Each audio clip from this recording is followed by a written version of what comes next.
when a black woman named Aisha Turner was humiliated in a viral video by a luxury boutique staff, the internet erupted with scorn, but no one expected the truth that would turn the scandal upside down. The billionaire owner of the boutique, a reclusive tech mogul, stepped forward with a revelation that stunned the world. Aisha was his daughter. What followed was a story of resilience, redemption, and a father's fierce fight to protect his child, dismantling prejudice and exposing systemic bias in one unforgettable moment. Aisha Turner was 27 years old in the spring of 2023, a black woman living in Miami, Florida, where she was known for her quiet ambition. She worked as a marketing assistant at a small firm, saving up to launch her own digital content business. Aisha had grown up in a modest neighborhood in Liberty City, raised by her mother, Monique Turner, a school nurse who'd been her biggest cheerleader. Aisha's father was a mystery. Monique had always said he was out of the picture, and Aisha, respecting her mother's privacy, never pressed for details. She was focused on her goals, taking online courses in entrepreneurship and building a small but loyal following on social media, where she shared tips on branding and self-confidence. On a sunny Saturday in April 2023, Aisha treated herself to a shopping trip at Luxe Vogue, an upscale boutique in Miami's design district. She'd landed a big client at work and wanted to celebrate with a new outfit for an upcoming conference.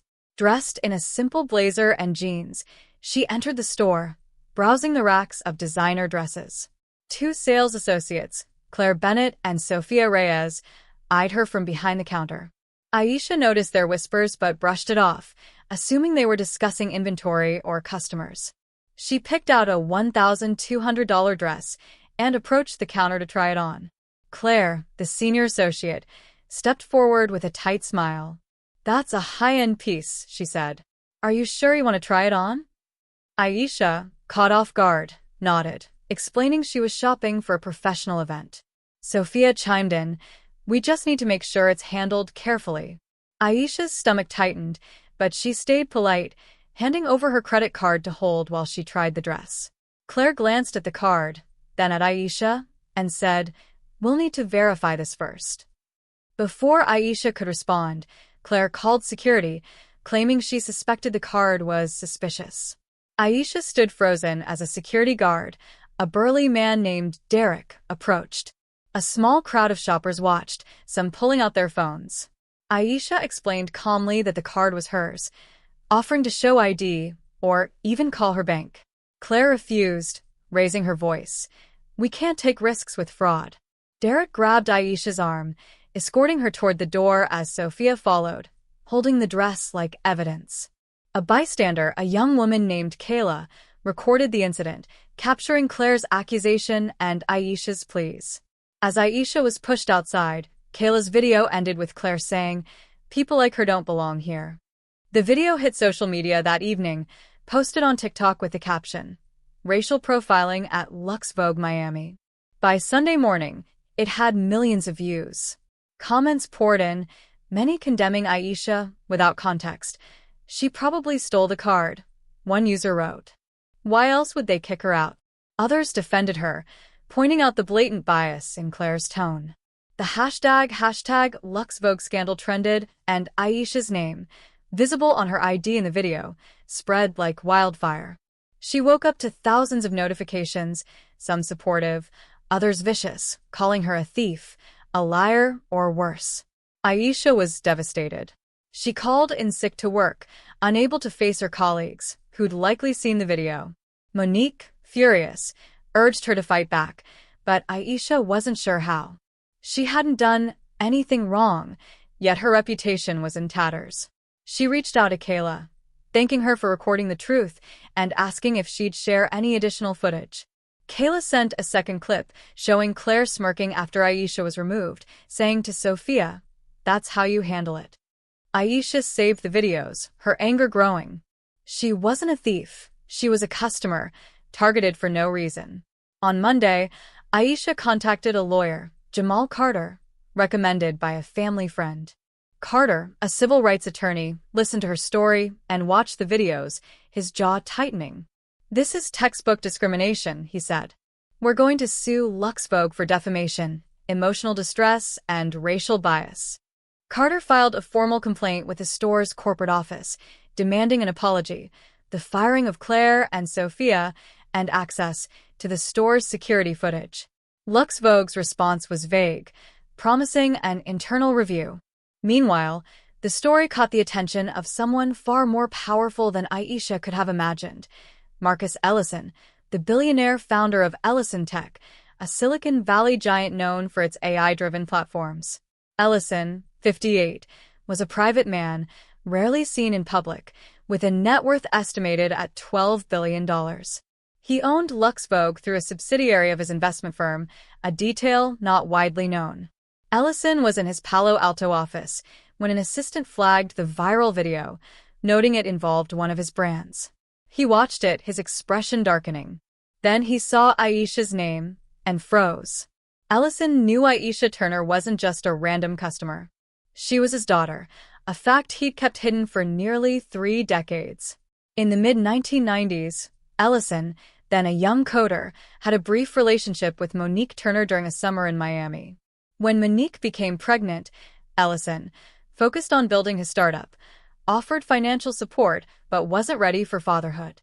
Monique, independent and proud, accepted minimal help but raised Aisha alone, keeping Ellison's identity a secret. Over the years, Ellison followed Aisha's life from afar, tracking her milestones through mutual acquaintances. He'd always planned to reach out someday, but the timing never felt right until now. Ellison called his legal team, ordering a full investigation into the Lux Vogue incident. He also contacted Monique, their first conversation in years. Monique was stunned but agreed to meet, insisting Aisha's well-being came first. Ellison flew to Miami that night, meeting Monique at her home. He apologized for his absence and explained he wanted to help Aisha, starting with clearing her name.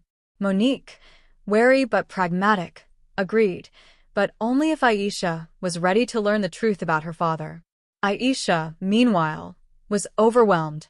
The video's fallout had cost her a promotion at work, as her boss cited public perception concerns.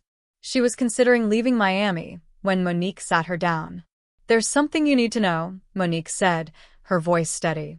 She revealed Ellison's identity, explaining their past and his desire to step in. Aisha was speechless, her emotions a tangle of shock, anger, and curiosity. She agreed to meet Ellison, but her focus remained on the Lux Vogue case. She wanted justice, not a family reunion. Ellison and Aisha met at a quiet cafe the next day. He was unassuming, dressed in a simple button-up, but his presence commanded attention. He apologized for not being part of her life and promised to make things right at Lux Vogue. Aisha, guarded, thanked him but said, "I need to do this my way. I'm not just your daughter, I'm me." Ellison respected her boundaries, offering resources, but letting her lead. Carter's lawsuit gained traction, bolstered by Ellison's behind-the-scenes support. The store's security footage, obtained through a court order, showed Aisha behaving politely, with no signs of fraud. It also captured Claire and Sophia's whispers, including a racial slur directed at Aisha. The evidence was damning. Carter held a press conference, flanked by Aisha and community activists, presenting the footage and demanding accountability.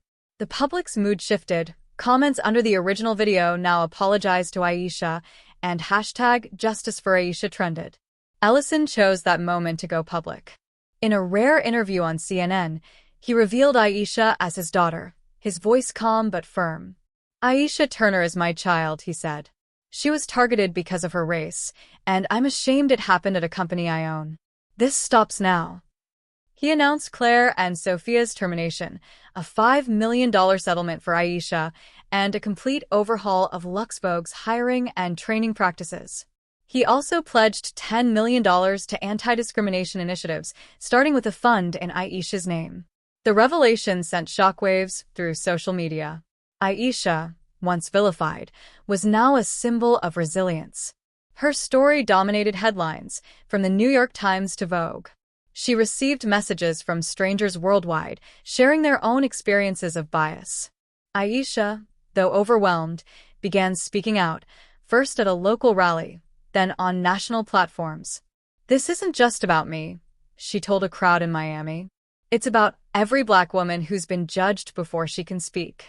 The lawsuit settled out of court in August 2023, with LuxVogue issuing a public apology and implementing mandatory bias training. Aisha used her settlement to launch her business, Aisha Turner Media, focusing on empowering small businesses owned by women of color. She hired Kayla, the woman who'd recorded the incident, as her first employee. The Aisha Turner Foundation, funded by Ellison's Pledge, provided grants to young entrepreneurs facing discrimination. Aisha's relationship with Ellison grew slowly. They met regularly, learning about each other's lives. Ellison attended her business launch, staying in the background but beaming with pride. Monique, initially skeptical, saw his commitment and softened, allowing him to be part of their family on Aisha's terms.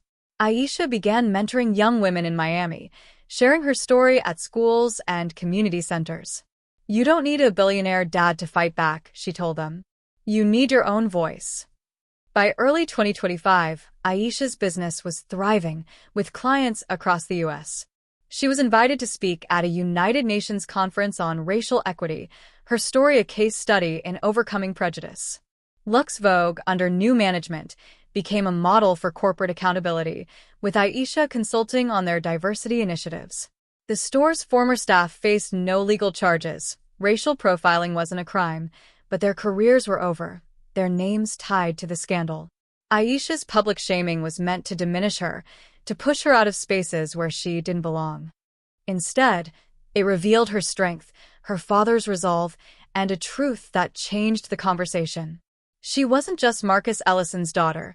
She was Aisha Turner, a woman who turned humiliation into a movement, proving that no one, not even a prejudiced system, could silence her.